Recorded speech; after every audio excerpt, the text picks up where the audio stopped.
The moon hung low over the old forest. It was a fine way to set the mood for my dark, personal exploration. I knew all too well the superstitious folklore about Diamond Cave. Ha! The obnoxious townspeople could scoff at it all they liked. I only saw that as an advantage.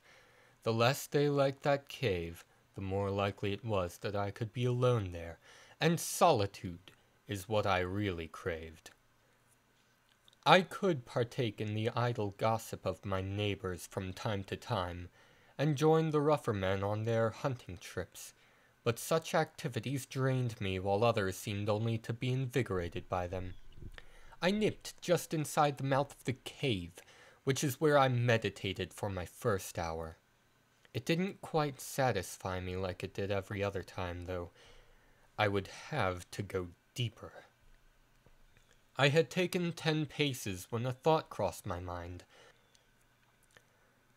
Something about the faint glow of my lantern reflecting off of the cave's stone walls mesmerized me. I knew that there was nothing down that cave to fear. I am a rational person, after all. I don't fear what goes bump in the night unless I know it's something to be afraid of. This cave could still provide me with further satisfaction, and that is exactly what I intend to receive from it. My joy was short-lived, however. Almost seconds after I had stepped deeper inside, the mouth of Diamond Cave collapsed. I panicked for a second, then quickly composed myself.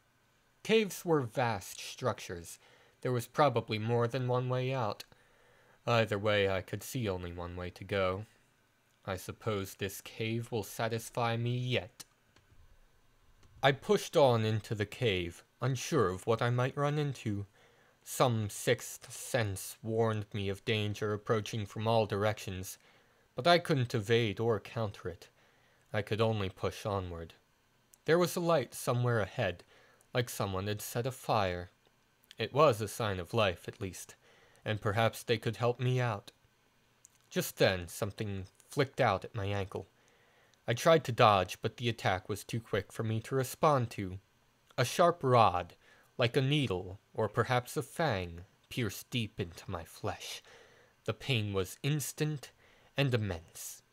I had once been very stupid as a child, and stuck my bare toe into an electrical socket. I nearly died that day from the amount of power which surged through me, and even needed to be taken to the hospital. It was the only experience which I could even think to compare this agony to, as the poison which had been injected into me hurt worse than anything I had ever felt in my life.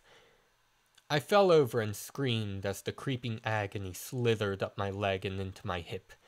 My eyes fused shut. The pain was too severe to even keep them open. Poison shouldn't spread this quickly, I thought, but it was already too late for a tourniquet to save me. Reacting quickly, I thought about everyone who ever wronged me, letting go of grudge after pathetic grudge. I was going to die here, so at least I could try to do it with a clear conscience. My joints were locking up as the poison wore away at my nerves. Over my own shrieks, I could just barely make out a voice. "Oh, bite your lip. I know it tickles, but you're the weakest person I've struck yet. It won't be long before this antivenom's done its work. Hey, are you listening? I said you're going to live, so stop that infernal howling. You're hurting my ears." The voice was degrading, but it seemed to be correct. The pain in my leg was subsiding, replaced with a fiery tingling. My shouts subsided, replaced by a low, subconscious whimpering, then silence. "About time," the voice called. "You really are a fussy one, you know." I felt myself being dragged closer to the fire, and though I kicked and moaned, I was too weak to meaningfully resist. My vision returned quickly, and I realized I was looking at a woman. She wore a loose tank top and gray sweatpants, along with a frown which I imagined was a permanent feature. In her hand was an empty syringe, which she must have used either to attack me, administer the antidote, or if she wasn't fond of sanitary practices, both. "Who are you?" I began, "and why did you attack me?" The woman scoffed, then looked away. "We are two sides of the same coin, or at least that's what I thought. If you really were my other half, you'd be dead right now.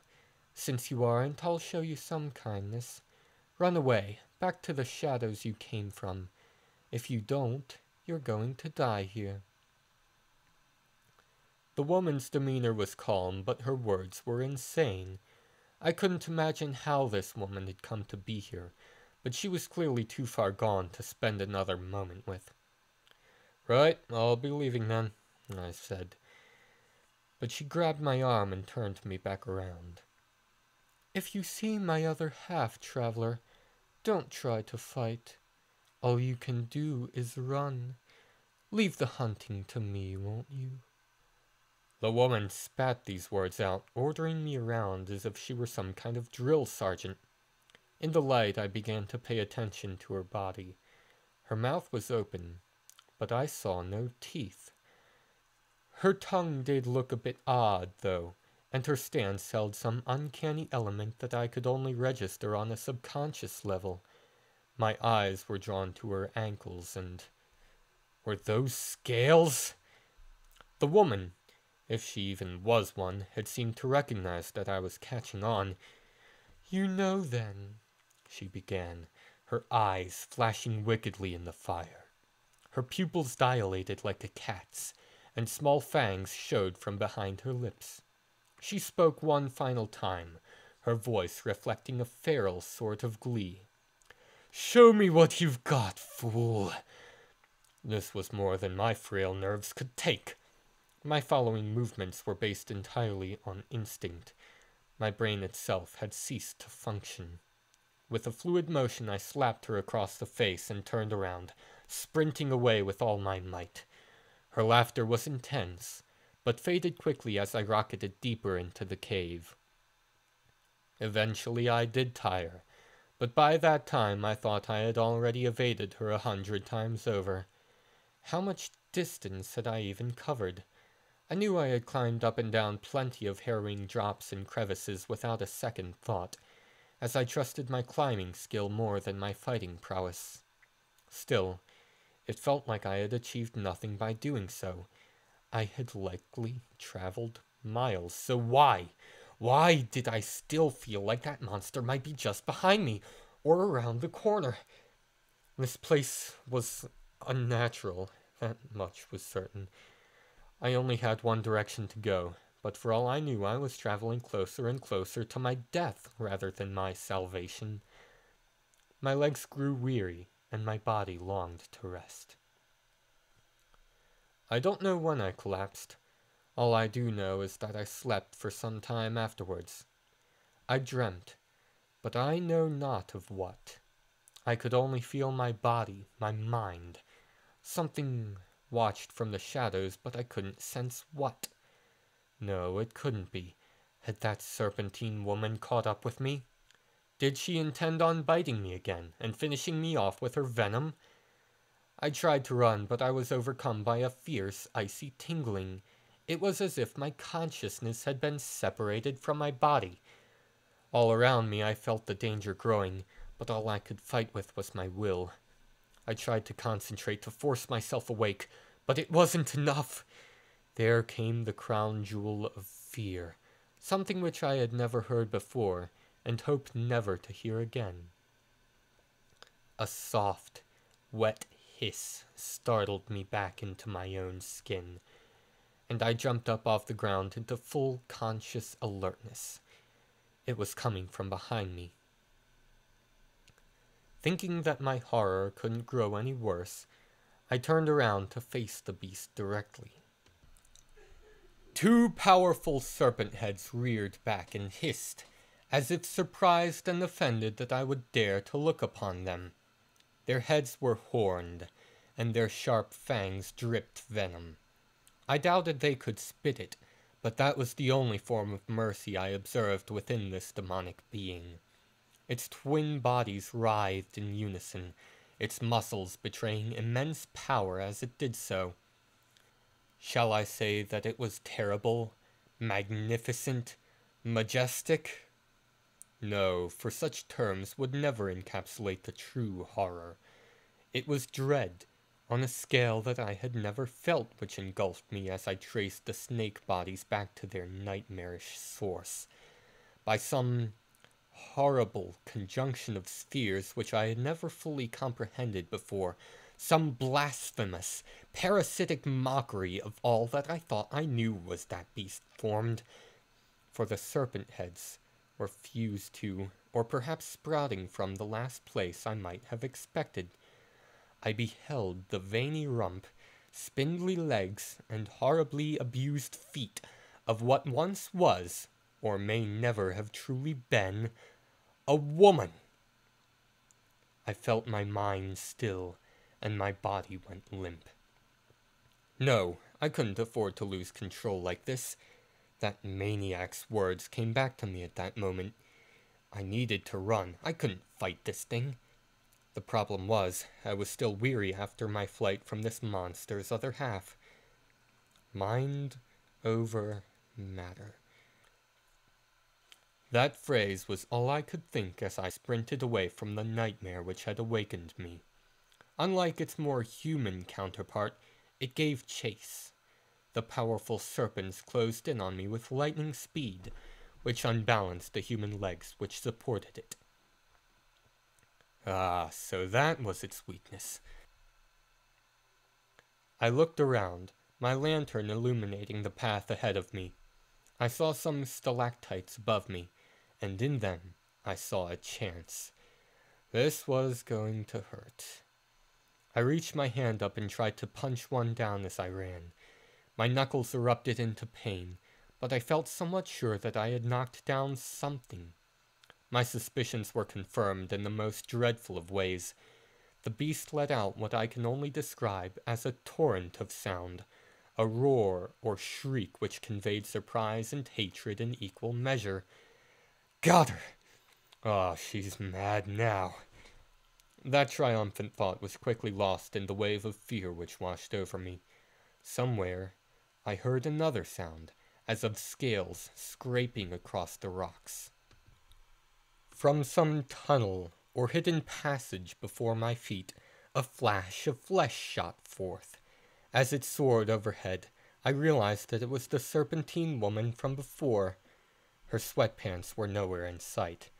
As I had suspected, in the place of legs sprouted twin snake tails. She landed beside me, and looked down with a smirk on her face. Well, it looks like you can follow orders. I'm going to have some fun with this. She was clearly quite confident. In the blink of an eye, she had launched herself at the wounded beast and latched on to one of the serpent heads. The other struck at her, but with a quick roll she evaded the bite. Instead of its target, that massive toothy maw had come down upon its twin. The damaged serpent turned on its twin, and the two set to fighting.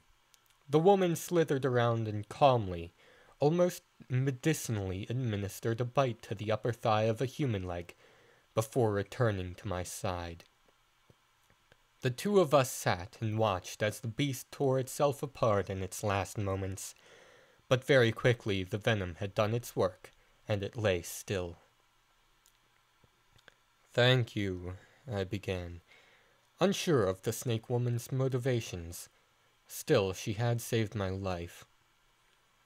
"I was going to kill that thing either way," she replied, not even looking me in the eye. "You did well to slow it down. I didn't know if I could kill it on my own, but you helped a little. Is there something you want from me?" I thought for a moment, but didn't need to think hard. "I would very much like to leave this place. I don't belong here, as you surely know. I've been traveling deeper and deeper into this cave in hopes of finding something, but it seems hopeless." The woman laughed at me. I didn't know whether to feel insulted or afraid. Well, there is something down there. I don't know if it'll help you or not, though. Want to see it? I didn't have any better options, so I just nodded. We traveled onward for some time in silence. I wasn't fond of this woman or her general rudeness. I didn't openly blame her for it, as she has been living under a rock. But I didn't want to waste my time talking with her either. All that mattered was what she wanted to show me. It wasn't long until we reached what she was so excited about earlier. There was a crack in the constant rocks that surrounded us, and through that crack I saw a trace of bright blue light. My eagerness overwhelmed me, and I dove headfirst into the crack. My hips stuck in the crack, but my upper body made it through. Once I reached the other side, all comprehension left my mind. There was a maddeningly obtuse temple, made entirely of gold and illuminated by some bright blue star which circled overhead. Serpentine women like the one which had led me here rode atop the backs of much larger snakes as if they were horses, wielding flaming whips which seemed to be made of some kind of hair. Less comprehensible beasts patrolled the area as well, dancing drunkenly in their sleepless slumber. Occasionally they would lunge forward and attempt to devour one of the riders, only to be harshly whipped back into line. It was then that I realized that I was observing some sort of ritual. These proud, feral women had some goal other than control here. I wondered what it could possibly be. Focusing on the movements of the strangest beasts, I realized that they were slowly but surely being marched toward the temple. Then, from some unseen source, came something which fired up once again that base instinct for survival within my mind. It was something that I struggled to recall even now, for I partially blacked out upon witnessing it. That something which I struggled to describe was a cough, or perhaps a sigh. What terrified me to the point of fainting was the size which was suggested by both the tone and location. It came from somewhere deep within the temple, and it was so powerful that I felt the wind shift with it. I couldn't hear anything for hours after that bellow, and my ears are still ringing now. The worst of it, however, was the smell. I smelt death upon the breath of this abomination, the decay of 1,000 corpses not fully devoured and not fully digested. It was this fetor which induced a state of partial unconsciousness within me. I saw no more, heard no more, smelt no more, tasted no more, felt no more, and thought no more. I was finished. Something must have dragged me away from that nightmarish crevice, for I do not think I would be alive to write this otherwise. I believe I can even place exactly what that something was. I woke up outside the cave, with the entrance fully buried under layers of rock and soot. For a while, I considered the whole experience to be some sort of dream, or perhaps a trance. Perhaps I had even eaten the wrong variety of mushroom, or something similar to that. All of this falsehood, ironically, was washed away when I went to wash the day's dirt and grease off of my body. There, upon my calf, was a set of scars. The first notable feature was a wretched, nasty welt up close to my foot. The other scars which stood out to me appeared to have been made with some sort of small blade, or perhaps a needle, for there, written upon my flesh, was what I could only hope to consider a name. Damea. Johnny Doberman here, and this was a special one. I wound up writing this whole thing just 'cause I was chatting with a buddy of mine and felt inspired. I also wound up writing it all in a single day, so that's why you might notice a little bit more crackhead energy on this one. Anyway, you know who you are, buddy. Thanks a lot. And I will see the rest of you next time. Bye.